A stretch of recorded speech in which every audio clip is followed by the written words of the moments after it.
These two things, bountifulness, harvest, in Deuteronomy chapter 8, verse 8, Moses uses this to describe the land and how fruitful it is. But it is also used to describe God's wrath, God's holy anger as well, where it's cut down and thrown into the fire. So we see that Jesus Christ walks up to this tree, and there's leaves there. But it says it's not the season of figs. But what we must understand about this tree is that fruit come before the leaves, or at least around the same time. But there is no fruit on the tree at all. So Jesus Christ gets upset because he's hungry. No, he doesn't do that. It's not because he's hungry. Some of us, we get so upset when we're hungry. Your whole mood changes. Like, you get so furious and you just start barking at people for no reason, like just because of hunger. But that's not why Jesus Christ cursed this tree. Jesus Christ cursed this tree because it was deceptive. It had leaf, as though it was fruitful, as though it was producing fruit, but it did not produce any fruit. Kind of like some of us or some of our churches or whatever the case may be, where from the outside, it looks amazing.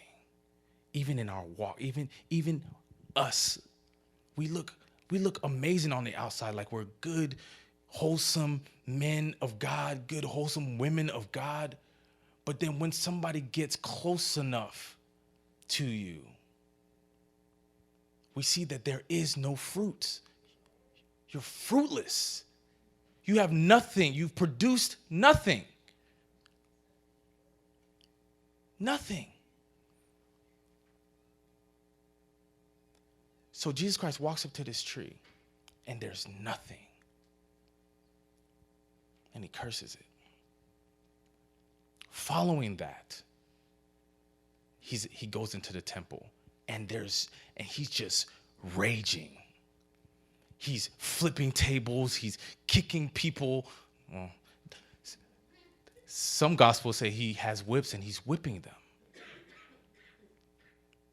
And he's yelling, flipping the tables and just making a commotion in the temple. We see that this temple, man, Jesus Christ is upset because he gets into the temple, and just like the fruits, just like the fig tree, there's nothing being produced in the temple. He gets into this temple, and there's people doing all kinds of nonsense. If there was to be any type of fruit, is there to be any type of harvest, is to be in the house of God. But he gets to the house of God, and it's dead. It's dead. He walks in there and he's just cleaning it out. Now, let's understand something about the structure of the temple. In walking in, the temple is huge, gigantic. It's built by Herod.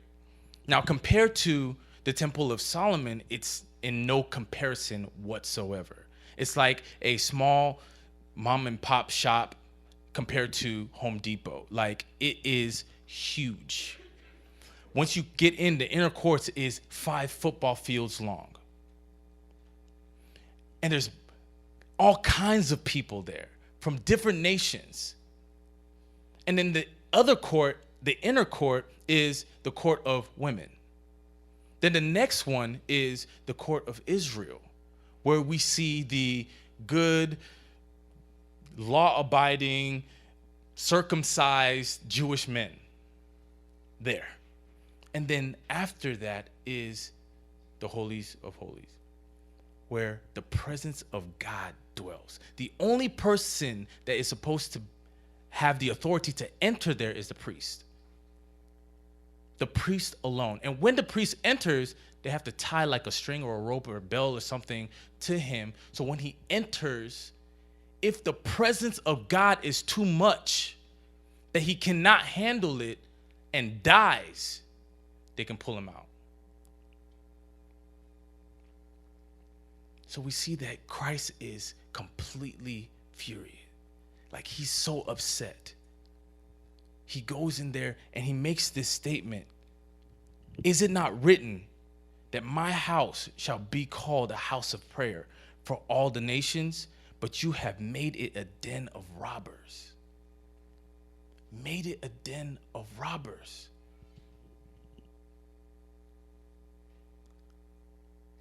The chief priest and all of them, they see what's happening. They're terrified because the people are astonished at his teaching. Now imagine Jesus Christ going through these 5 football field long areas, kicking tables, flipping them. And people are still kind of like following him like, dang, that's crazy. Whoa, that's crazy. You know, like, still astonished at his teachings. At the end of the day, they leave the city. Then the next day, they start making their way back.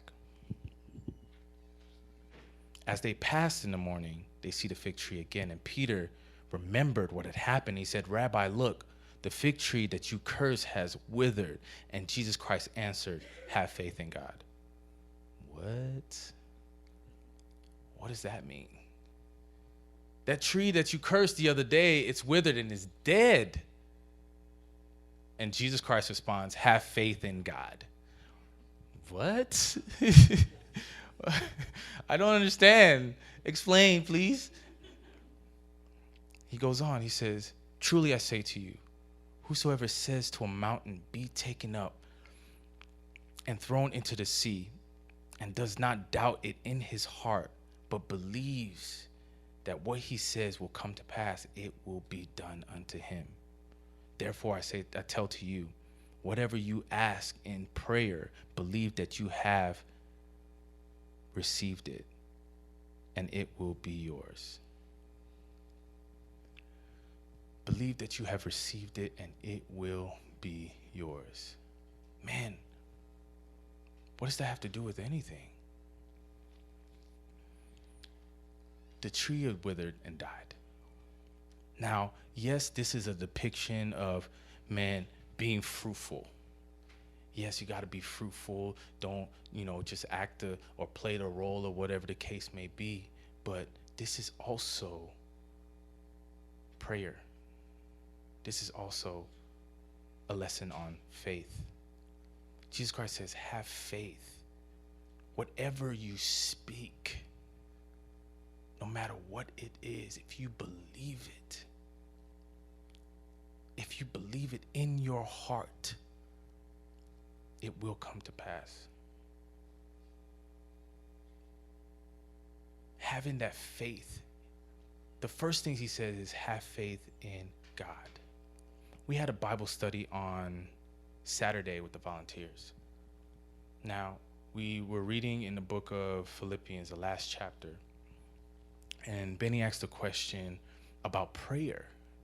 And I surrender.